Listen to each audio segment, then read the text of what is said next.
अस्सलाम वालेकुम नाज़रीन। पीरियड्स आने से पहले 1 चम्मच जैतून का तेल और आधा चम्मच लौंग का पाउडर अगर आप गर्म पानी में मिलाकर पी लेते हैं तो आपको पीरियड्स में पेन नहीं होगा। पीसीएस और पीसीओडी जैसी दिक्कत का सामना नहीं करना पड़ेगा।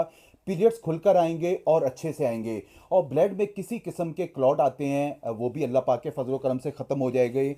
बहुत सारी खवातीन की शिकायत आ रही है कि पीरियड्स में हमें एसिडिटी, तजाबियत और कॉन्स्टिपेशन के मसले आ जाते हैं, तो वो भी अल्लाह पाक के फजलो करम से फौरी ख़त्म हो जाएगी। बेशुमार खवातीन बच्चियां क्या करती हैं, पीरियड्स में पेन से बचने के लिए ऐसी मेडिकेशन ले लेती हैं जो पेन किलर होती हैं। वक्ती तौर पे तो पीरियड्स उनके पेन नहीं होता है, लेकिन उसके साइड इफेक्ट औलाद जैसी नेमत से महरूम हो जाती हैं। पीसीएस और पीसीओडी जैसी प्रॉब्लम में आ जाती हैं, चिन पे उनके बाल आ जाते हैं, मोटापा उनका बढ़ जाता है। एलएच, प्रोलैक्टिन और टीएसएच उनके हार्मोन्स एक्टिव हो जाते हैं और बड़ी प्रॉब्लम सामने आती है। तो खुदारा कोई ऐसी मेडिकेशन ना लें पीरियड्स आने से पहले पेन से बचने के लिए। नेचुरली ड्रिंक का इस्तेमाल करें।